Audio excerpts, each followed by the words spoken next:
My name is Tim Reimers and I'm a farmer. I was born on August 12th, 1987 in Sacramento, California. I was born on the autistic spectrum and it's not really easy to deal with. Having issues with me being 20 feet ahead of myself daily and having an issue with looping on topics. About 5 years ago, I was invited by Bobby Ross to be a helper on his survival farm located between Elk Grove and Wilton, California. Having the farm as an outlet has really helped with my state of mind. It has meant so much learning how to master feeding and watering the animals, learning how to care for them, learning what foods to feed to what birds, and altogether learning how to have a better hold of my self-image. I don't really have an idea of what I would be doing if I didn't have this opportunity to go to the farm in the first place. For 5 years, ever since a family friend of ours recommended the farm as an option, I have been going over to the barn for the average of 6 days a week every week, with few exceptions.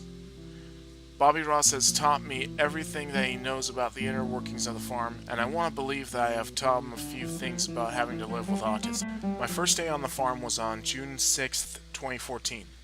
I remember having to be introduced to everything as to how the farm worked: chicks, chickens, the Bengal cats that lived there and helped deal with the rats that threatened the younger birds, turkeys, guinea fowl, rabbits, and pigeons. It looked intimidating at first, but over time I learned the ropes.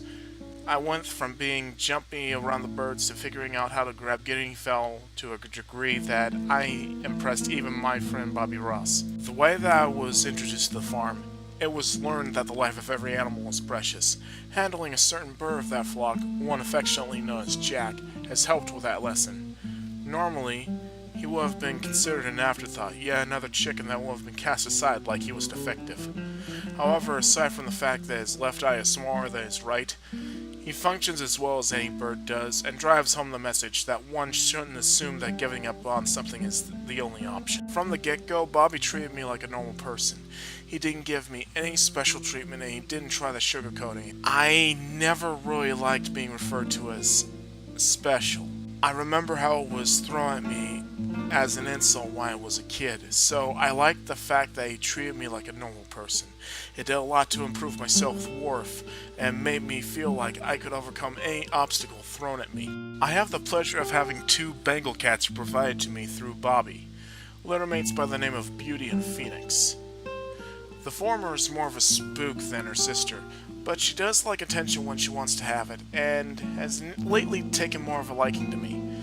Phoenix is the more social of the two, and she likes to climb on tall objects, namely me. I don't know what I'd do without these two. They are so much a part of my life that I can't imagine what I'd do without them. I enjoy working with these animals, enjoy being able to get out of the house, and enjoy carrying around bags of feed and other items around the farm. It's part of the reason why this eviction by our landlord hits really close to home for me, because it's such a crushing blow to know that everything that I have poured into this farm, be it for better or for worse, could be lost forever. It's not a pleasant feeling not being able to do something about it, and it makes me sick to my stomach that this eviction has come to fruition. Everything that has transpired within the last few weeks has made me worried about the future of this farm, and what I will do with my future. The tens of thousands of dollars that have been poured into this venture, the multitude of animals that rely on me and Bobby Ross to feed and water them, and me wondering what will happen to me. It's not really resting well with my mind. I finished this video on these words. I have invested a lot of time and energy into this farm. I seriously have no idea what I am going to be able to do without it. It's not an easy pill to swallow, to lose something that you've invested so much time in. I just have the feeling that Mr. Kang really desires to see Bobby gone and isn't focused on making the property better. I feel like if he truly cared about the property, then he'd make a commitment to fixing the other problems that have been popping up there. The area behind the abandoned shed is of a particular concern. Around 2 years ago, an unknown company started using ditch witches to pour some sort of unknown sludge onto that location in between the abandoned shed and Bobby Ross's farm. Several months ago, it was extensively bulldozed, with the remnants of the dumping pushed into large, chest-high piles. These mounds of dirt are a particular problem due to the unknown of what exactly was dumped there. There is the suspicion that what is in the ground isn't what is considered environmentally friendly, as leaked into the water supply underneath the property, core samples from the soil around this area are needed to get a bearing on if the soil has hazardous materials in it. I haven't seen the landlord that often, so I don't know him on a personal level. However, with everything that has transpired in the last 5 years that I've been there, and the 5 years before that, I have the feeling that the eviction is being selectively enforced. It seems as though the eviction is more of a personal disagreement with Jagjit S. Kang and Bobby Ross than legitimate violations on the property. It's no secret that there is an air of distrust towards the former. Several tenants on the property have confided in how little tolerance they have towards Mr. Kang due to the repeated incidents that have occurred on the farm in the 5 years I've been there, and the 5 years before that when just Bobby Ross was farming on it. More than likely, this personal disagreement started back around 2013, when a domestic dispute with tenants on the farm escalated to the point that the Elk Grove Police Department got involved. A member of Mr. Kang's family had pot growing illegally on the property.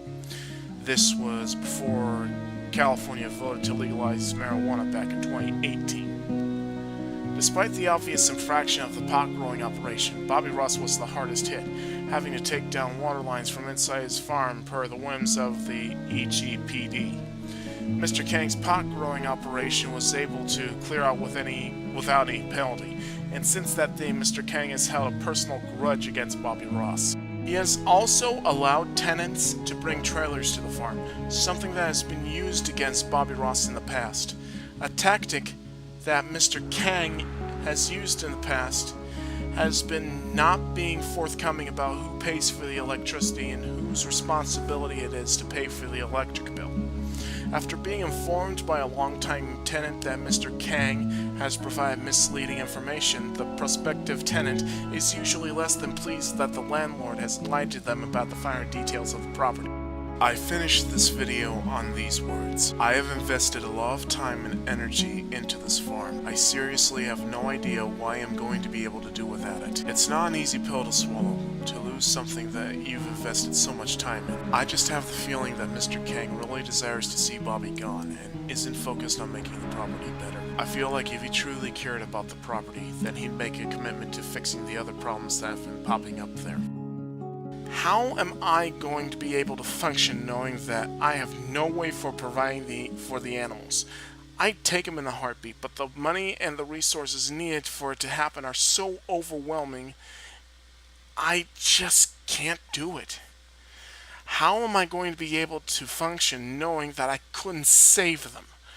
Why is it that so many infractions have been done by the previous tenants, yet only our farm is being targeted for the eviction?